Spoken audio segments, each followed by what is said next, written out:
I'm extremely grateful to Gethin for extending to me the privilege of delivering this year's Gethin Abraham Williams Memorial Lecture. I had the privilege of being Assistant General Secretary to Gethin for about 18 months, a period characterised in the Gethin office by the confusion every time Sasha shouted Gethin and we would both respond. Wales was privileged to have the service of an ecumenist as dedicated as Gethin for so long. We still miss his wisdom and his breadth of vision. Lecturing in his name is itself a privilege. One of his virtues was being able to relate theology to the secular questions of the time. My attempt tonight is to do that for the biggest question of our time, the climate crisis. Now, I want to take this opportunity to acknowledge with grateful thanks the many conversations I have had which have helped me to make those connections. In particular, two groups of people of which I have been part.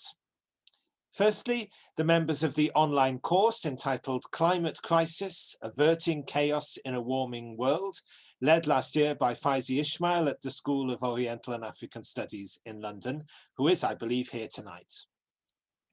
Also present are some members of the Cardiff and Penarth United Reformed Church Pastorate Bible Study Group, which has this year been studying the Book of Revelation, led by our minister, the Revd David Dean. They too have helped sharpen my thinking and improve this lecture. But it goes without saying that I alone take responsibility for everything I say tonight.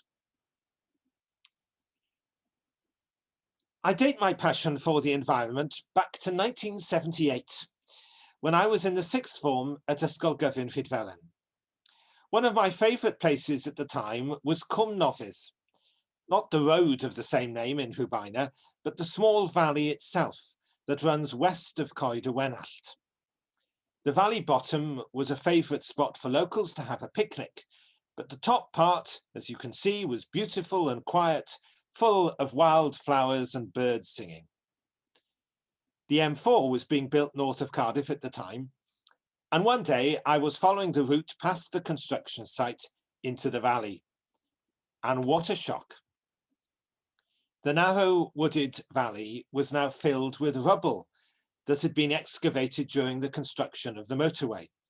It was a convenient place to dump it. I walked up the valley, tears rolling down my face as I looked at the devastation. There is a point where the rubble ends, and the top part of Cwm Nofydd is now, ironically, a nature conservation area. While travelling to and from school by bus, I used to read. The book I was reading at that time was Lord of the Rings, and I really felt that I was living in Mordor, the desolate part of Middle-earth where Sauron lives and where all the beauty has been ripped from the land. I didn't know at the time, of course, about climate change or the biodiversity crisis, but I knew that destruction was all around me. And this is the scene in the lower part of Cwm Nofydd today. The climate crisis has caused many more people to see the devastation around them and feel that the end has come. And that sense is captured for us in the very name of Extinction Rebellion. The scientific narrative of demanding significant reductions in CO2 emissions by 2030 to avoid a disaster adds a date to what many now call an apocalypse. Now, what is termed apocalyptic writing is found in both Hebrew and Christian scriptures.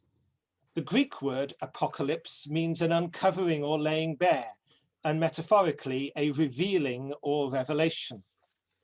It is the name of the final book of the Christian scriptures, usually translated the Revelation of John, but called in Catholicism the Apocalypse of John.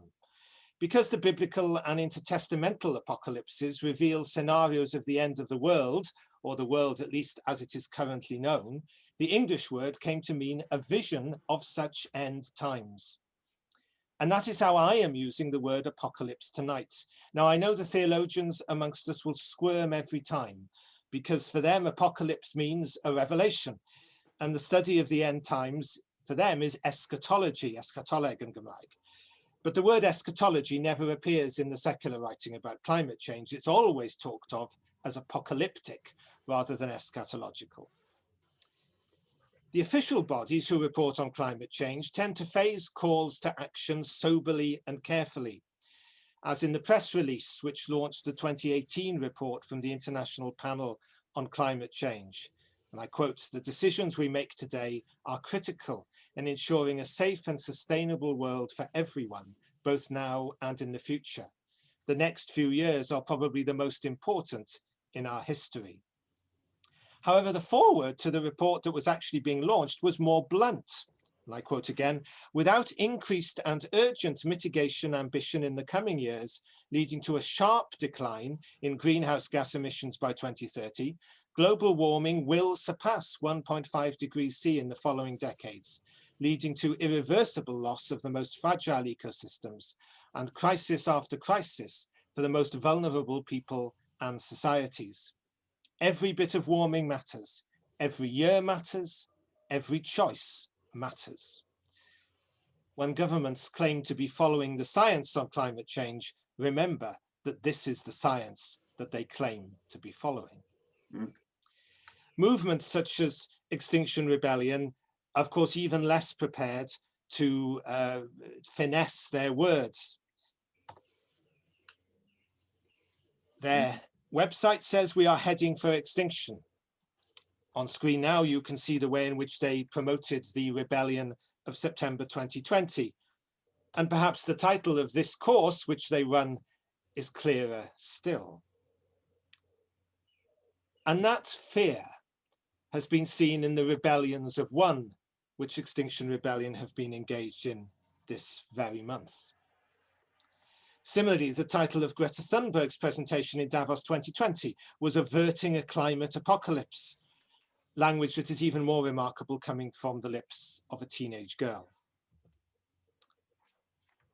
This apocalyptic imagery has extended to the academic world, as in the podcast Political Economy for the End Times, which ran last year.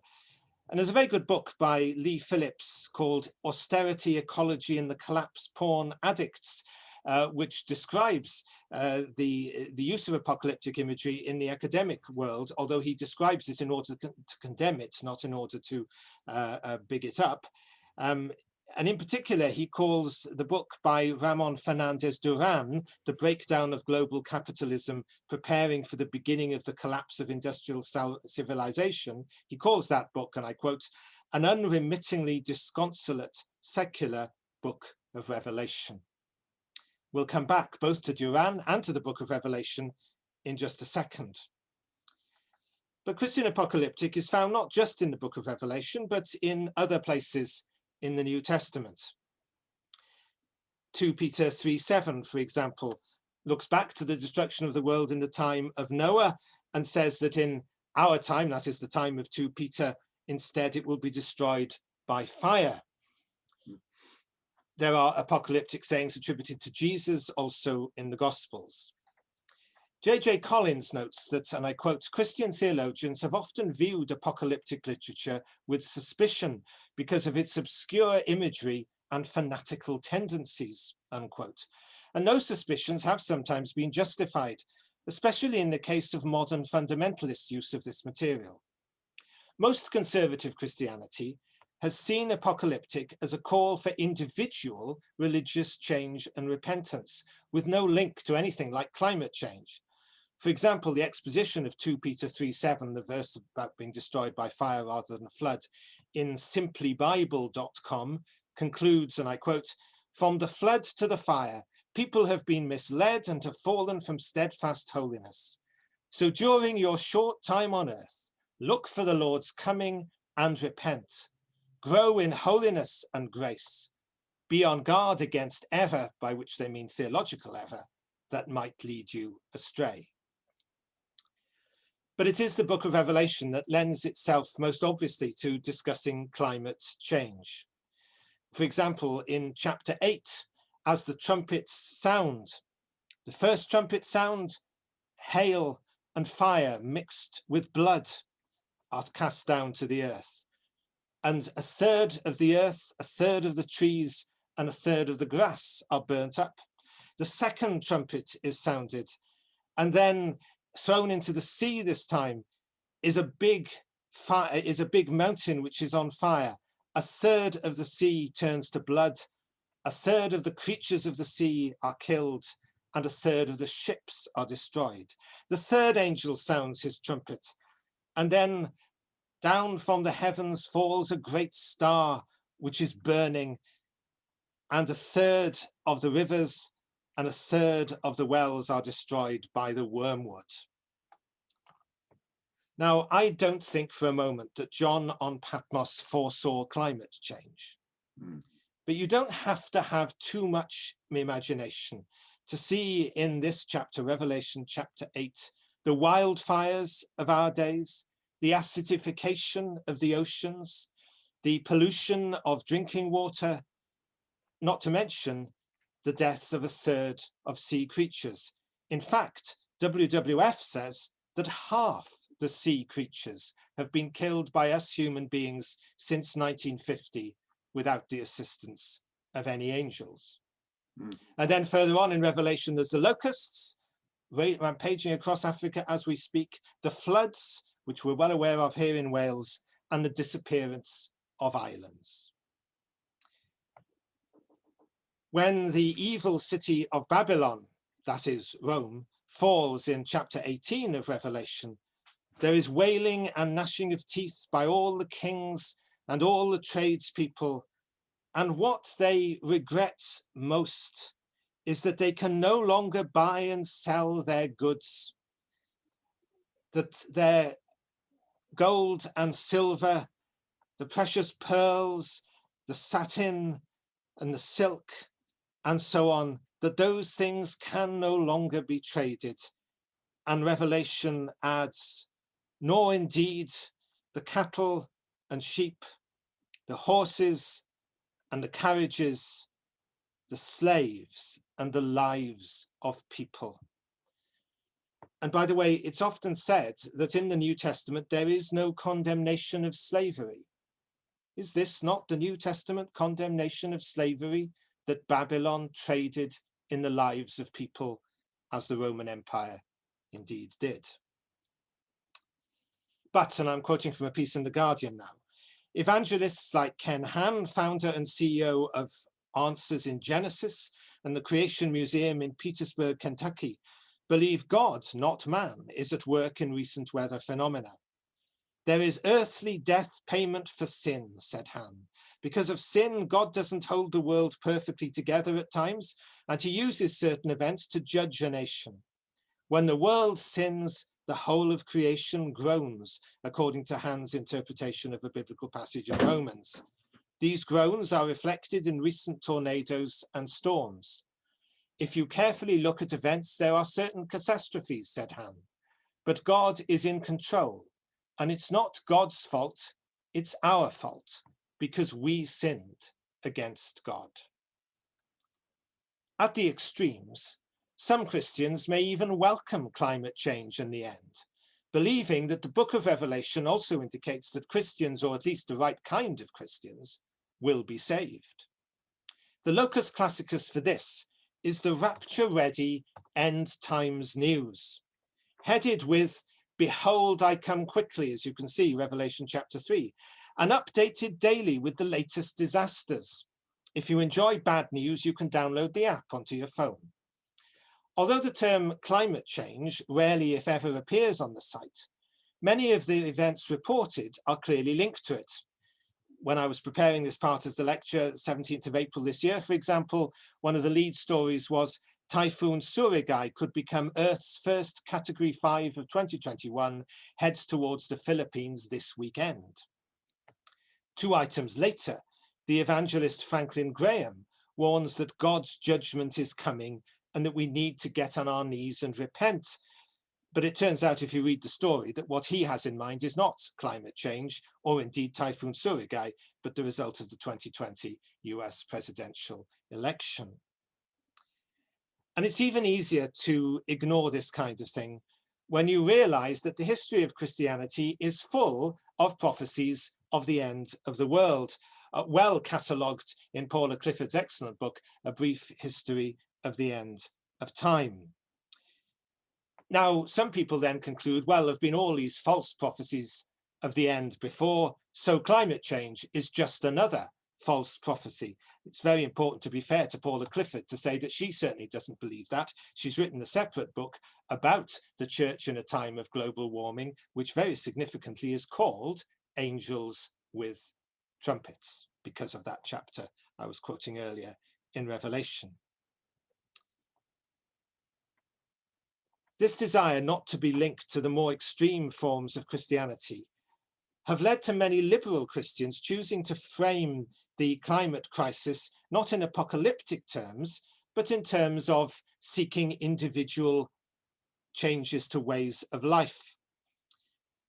Lent courses in 2020 and 2021 have been full of examples of this, just a few on the screen for you to see from various Christian organizations. Although it is interesting that the York course for Lent 2021 is rather more challenging in its content. And all those courses, by the way, are still available if you're interested in them. The evangelical Christian call to individual repentance and the liberal Christian call to lifestyle change have their secular equivalents. The website of People for the Ethical Treatment of Animals, PETA, under the headline Fight Climate Change by Going Vegan, says, if you're serious about protecting the environment, the most important thing you can do is stop eating meat, eggs, and dairy products. And as you can see, that's emphasized. Friends of the Earth urges readers of its website to put the brakes on climate breakdown by flying less, using public transport, or switching to an electric car. WWF suggests readers of its site help take action on climate change now by making a lifestyle change. Learn more about how changing your diet, how you travel, and even what you buy can reduce your impact on the environment by taking part in our footprint calculator. Now, although all three websites also contain calls for policy changes by governments, the wording suggests that solutions to climate change lie to a large extent in the hands of individuals, or as Christians might say, repent and be saved. This secular individualistic approach is critiqued by a large number of writers such as Elaine Graham-Lee, Lee Phillips, and Aaron Bastani. As The Guardian comments in a review of Bastani's book, Fully Automated Luxury Communism, a Manifesto, you don't have to share his confidence about technological solutions to current terminal environmental worries to agree with his suggestion that the apocalyptic is a mode that the media and many of its consumers slip into too easily, sometimes for commercial or psychological rather than rational reasons. And Georgis Kallis, in his book, also on the slide, limits why Malthus was wrong and why environmentalists should care, points out that appeals to individual responsibility can be exploited by the powerful. Like with Malthus, those with power often single out a weaker group to limit in the name of the common good, be it the poor, the foreigners, those of different skin color, or the immigrants. So Phillips and Bastani dismiss these apocalyptic concerns, arguing that there are no limits to growth, nor to that which the human race can fulfill. All we need to do is believe. They are striking examples, in effect, of a non-religious faith. I have to say that I found both these books completely unbelievable. The best things about them in both cases are the rather arresting titles, but things deteriorate pretty rapidly once you start reading the text. But most secular authors do accept the seriousness of the situation and also argue that individual change isn't enough. Only systemic change will do. For example, Hill and Martinez-Diaz, in an article entitled Adapt or Perish, call for big changes in the United States of America and its government. They were writing in the time of Trump, although they do fall short of calling for the end of capitalism itself. Others, such as Clark and York and Elaine Graham-Lee, see the situation in the same way as Naomi Klein in her book, This Changes Everything, Capitalism versus the Climate. Although it's very interesting that the Penguin paperback edition removed that subtitle from the book. All the text is there, but the striking subtitle is not. I wonder why. They all argue with Klein that only the end of capitalism can prevent a terrible end caused by the climate. However, none of them offer a blueprint of how to move from the current system to a future system. What they have really is a vision rather than a plan. In other words, an apocalypse, a revelation in the real, literal sense. In Christian apocalyptic, there is an additional danger, as Maggie Dawn says, summarizing Robert Beckford, who was admittedly writing in a different context. And I quote, "A community can be disempowered if its people find too much solace in the promise of heaven. And rather than marshalling anger to right the situation, they can accidentally end up colluding with the very system that visits injustice on them." Concern about the theological propriety of apocalyptic is not new. In the 16th century, Martin Luther was tempted to exclude Revelation along with several other books from his translation of the New Testament into German, though he did in the end include it. And the modern Welsh translator John Henson did leave the book of Revelation out of his good as new translation. In secular writing, Eric Swingadoo makes the interesting argument that capitalism, for which the management of fear is a central leitmotif, actually promotes apocalyptic imagery to depoliticize the climate issue, to remove any hope of redemption, note the religious word, and thus disarm activists.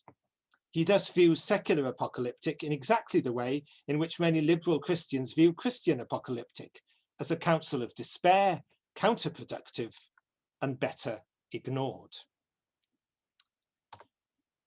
The reaction to Jim Bendel's seminal paper, Deep Adaptation, which no academic journal was prepared to publish, shows the same trend.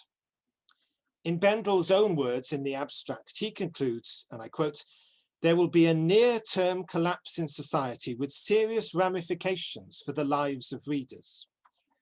This paper does not prove the inevitability of such collapse, but it proves that such a topic is of urgent importance. The paper offers a new meta-framing of the implications for research, organizational practice, personal development, and public policy called the Deep Adaptation Agenda. Its key aspects of resilience, relinquishment, restoration, and reconciliation are explained. This agenda does not seek to build on existing scholarship on climate adaptation, as it is premised on the view that societal collapse is now likely, inevitable, or already unfolding. The author believes this is one of the first papers in the sustainability management field to conclude that climate-induced near-term societal collapse should now be a central concern for everyone, and therefore to invite scholars to explore the implications. One of the anonymous reviewers who rejected it for publication said, and I quote, "I was left wondering about the social implications of presenting a scenario for the future as inevitable reality, and about the responsibility of research in communicating climate change scenarios and strategies for adaptation. As the authors pointed out, denial is a common emotional response to situations that are perceived as threatening and inescapable, leading to a sense of helplessness, inadequacy, and hopelessness, and ultimately disengagement from the issue." Despite the concerns of the reviewer, however, Bendel argues that such apocalyptic warnings can be a call to action rather than to despair. In the case of Hebrew and Christian apocalyptic, Jean-Pierre Prévost says the apocalypses came into being at a time of crisis, or at least they perceive present history as critical and tormenting.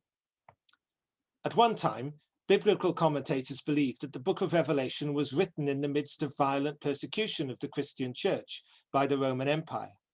The consensus view now is that in fact it was written during the reign of the Emperor Domitian, a time of relative calm for Christians. The book, especially the letters to the 7 churches in Asia Minor in chapters 2 and 3, criticizes those who compromised during the earlier persecutions and urges all to face up to what may happen next.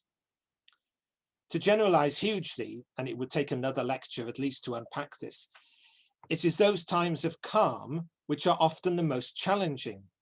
In an immediate crisis, adrenaline will get you through, as it has got so many people through COVID and its depredations. It's the thought of having survived one crisis and that another is about to hit that is really hard.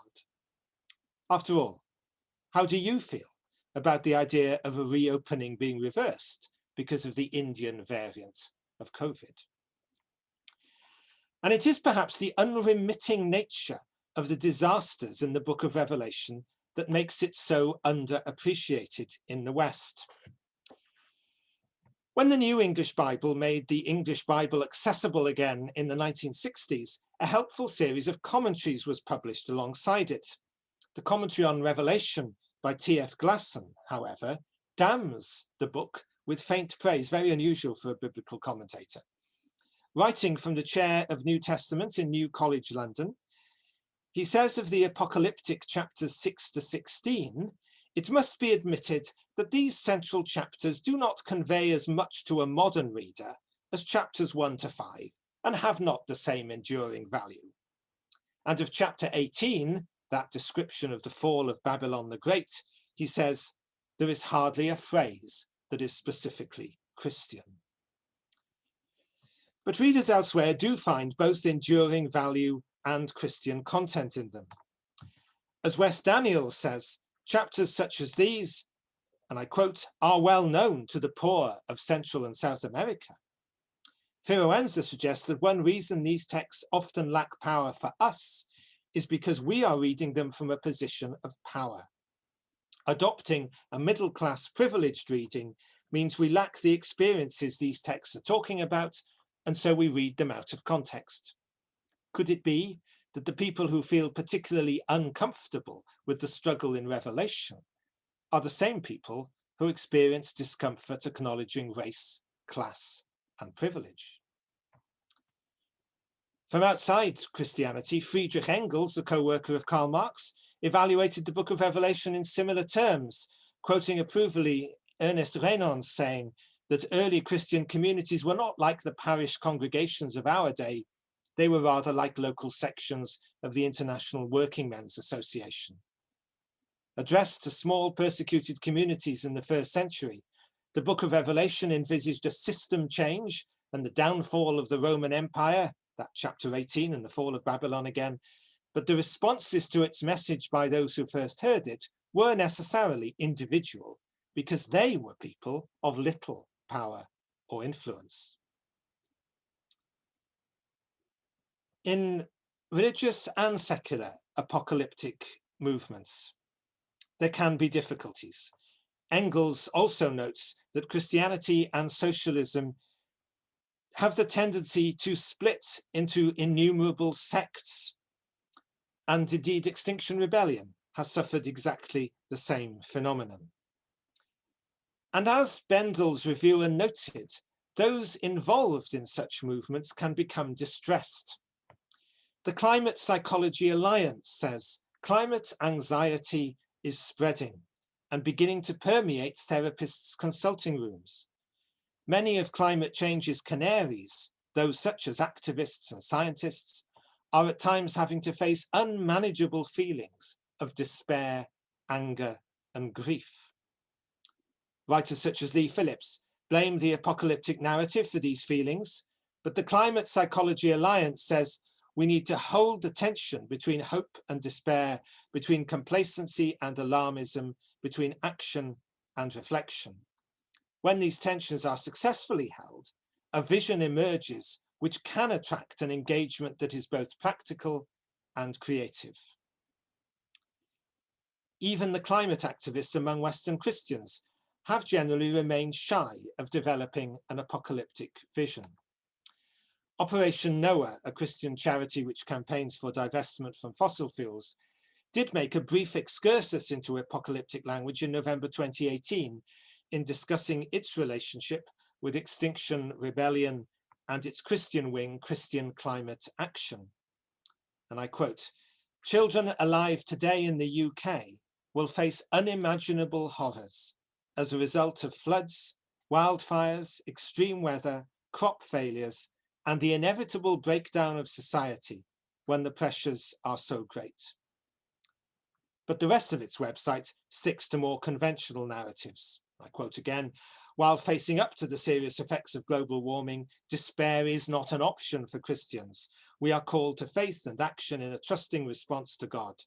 As Christians, we can live in hope despite the dangers that threaten us." Unquote.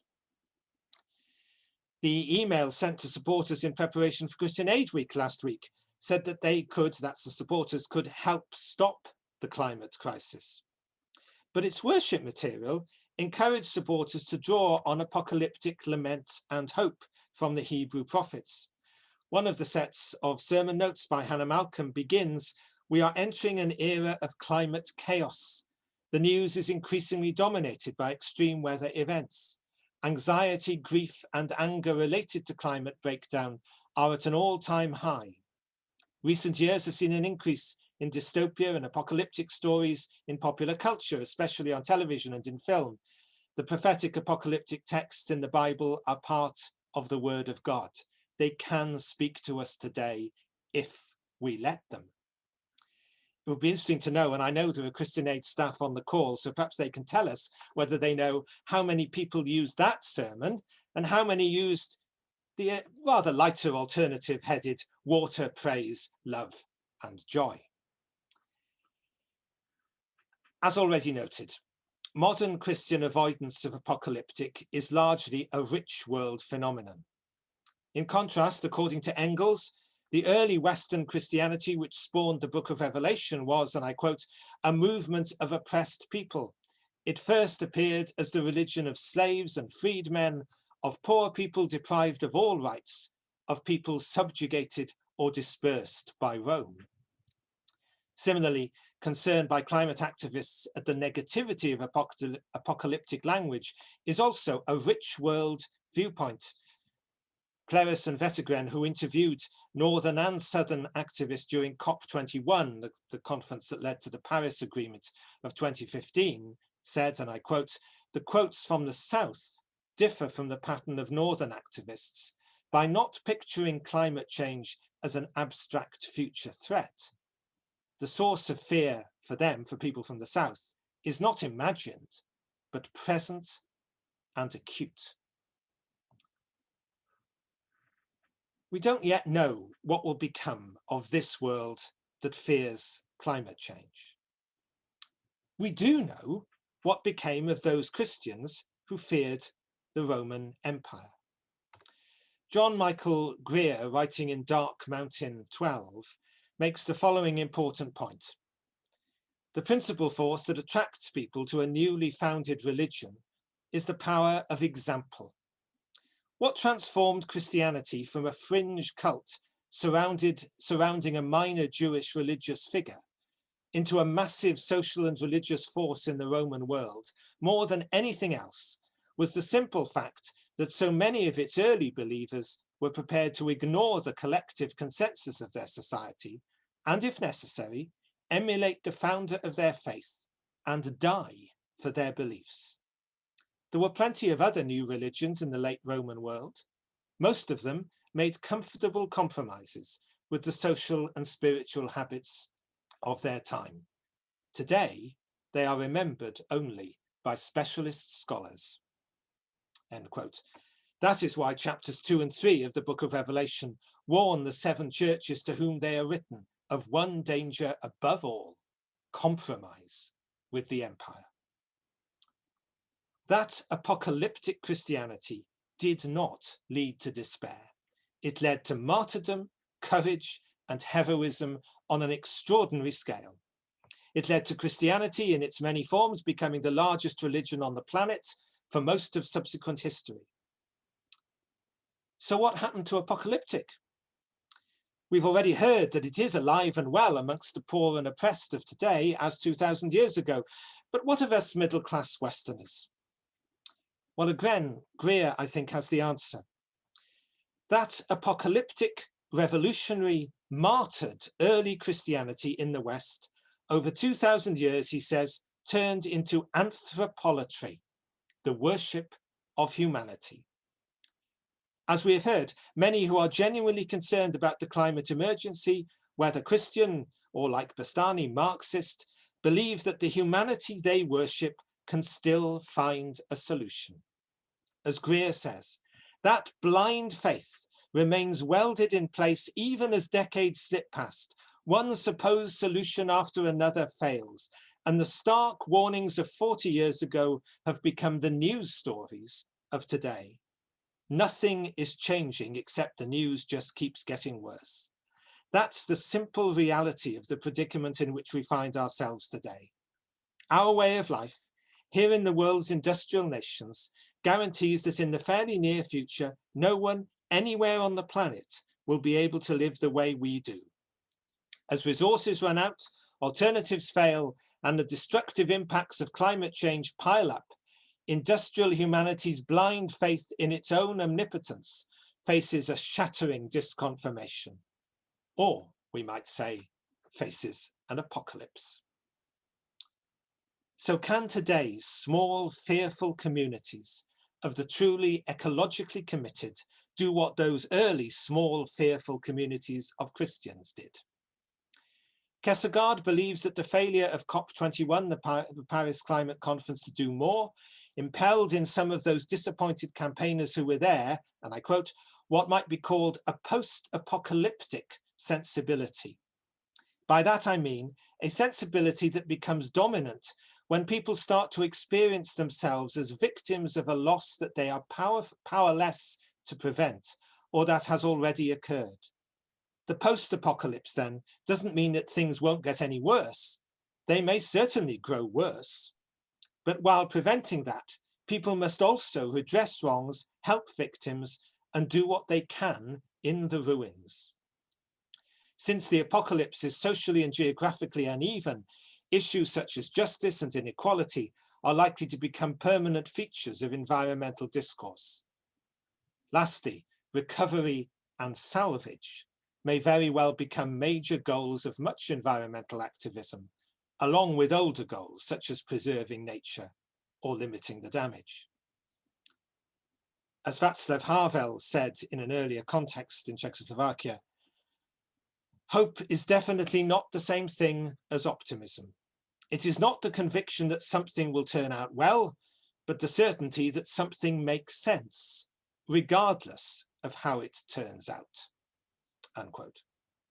O'Brien says that this hope mourns the past while it anticipates the future.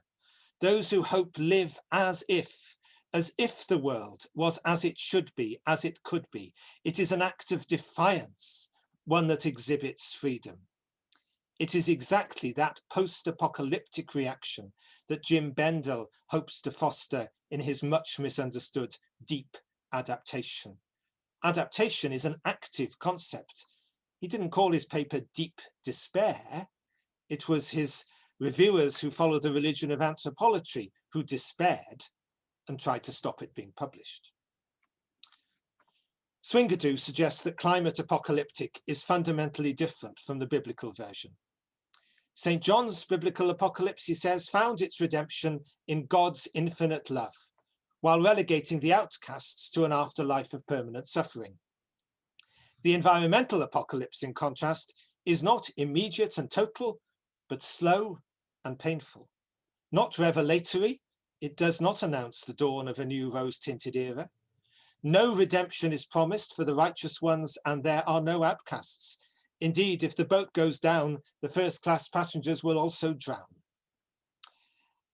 However, Swingadoo may be misrepresenting climate apocalyptic. An interview with Extinction Rebellion co-founder Grail Bradbrook ended like this. After a pause, she began to imagine a couple of scenarios, one dystopian, one utopian. In the first, humanity destroys itself. and perhaps the universe learns something from that. In the second, a truly global citizens' assembly is established, humanity reunites, and we use the sort of energy that has previously been used in a war to go into a rapid healing situation. It is all possible. She paused again before adding, I can't think of anything else I would rather do with my life. It is such an honor to try. What else can we all do? Duran, who I referred to earlier, says, the catastrophe has the possibility to be a midwife to new times. It is time to think of the catastrophe as a new opportunity to intervene and transform reality. There is no other option than to live with it, taking advantage of it, if that is possible, while being aware of the tough times that are ahead. And this indeed confirms Lee Phillips's description I quoted earlier of Duran's work as a secular book of Revelation. Not, however, for its despair, because he doesn't despair, but for its call to action in the face of overwhelming odds. Catholic theologian J.J. Collins says that biblical apocalyptic writings' value lies in their ability to envision alternatives to the world of present experience, and thereby to provide hope and consolation. Remember that the book of Revelation ends after all the disasters and all those bits that T.F. Glasson didn't like, and the millennium and the day of judgment, with a promise which in the West these days is nearly always relegated only to funeral services.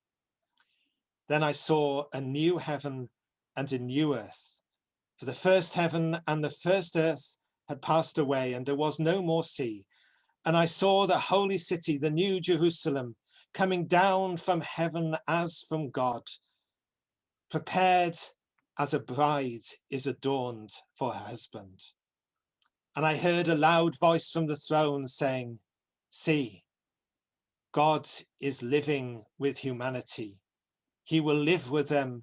They will be his peoples. God will be with them and will be their God.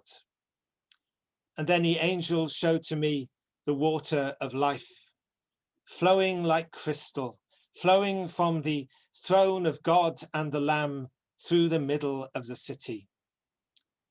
And on the two banks of the river was the tree of life, bearing 12 fruits, each fruit 1 fruit a month.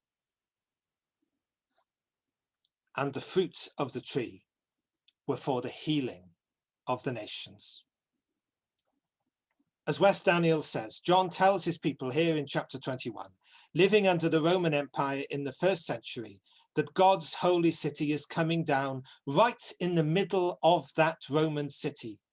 God is dwelling with you in the midst of all the pain, suffering, and oppression. You are called to be faithful even when you are being crushed. Be that holy city and a light to the nations. Come out of empire. Reject the practices of the imperial religion that led to adultery. Have no illusions. Don't be duped by the emperor's sorcery. Be that alternative community, the multitude that rejects the beastly economics of the empire and follow the Lamb that was slain. He will lead you to life and victory. This is happening right now, right here. You don't have to wait. God is with you now. Now is the time of victory.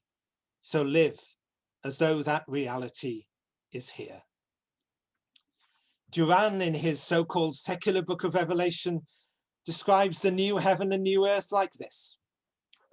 The new economies will be based on reusage, recycling, and environmental sanitation of an urban agro-industrial system in decomposition. This will involve recovering part of the pre-industrial and simple industrial technologies that have been displaced by the power and complexity of a hyper-technological society. The technological remains of this society will probably continue to be used in a partial and declining form over time.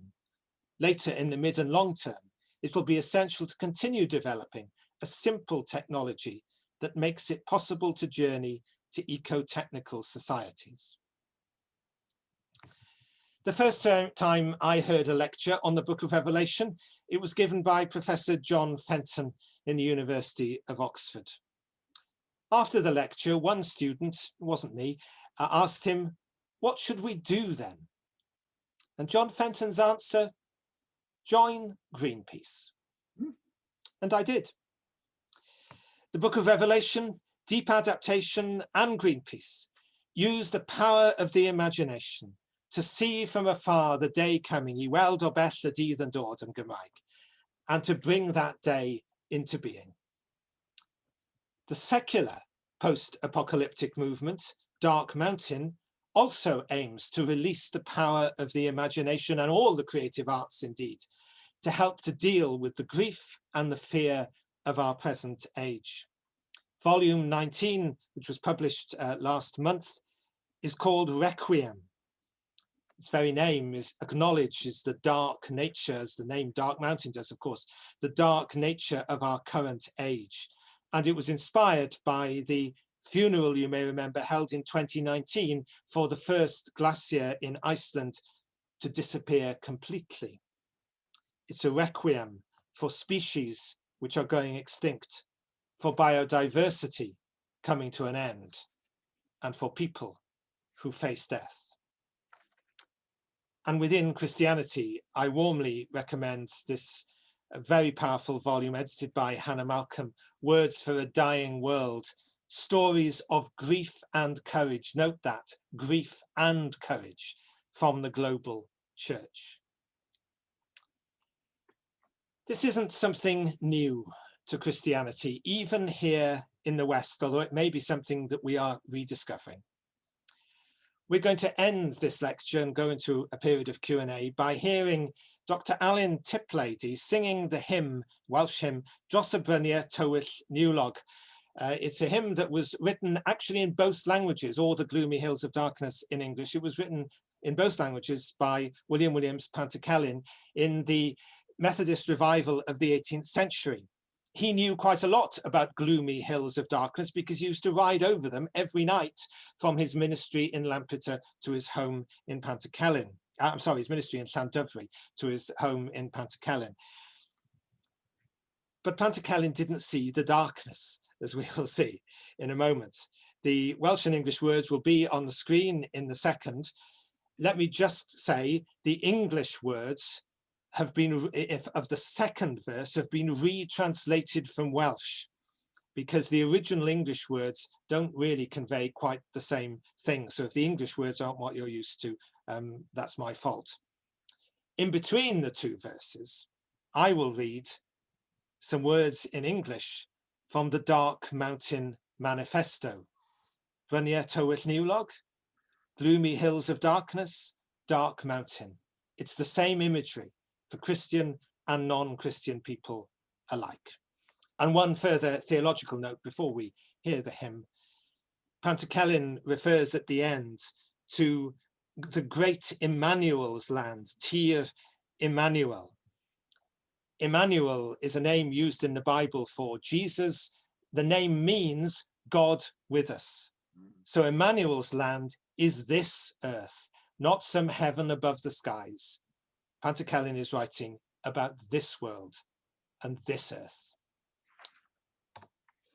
Let's hear Alan sing.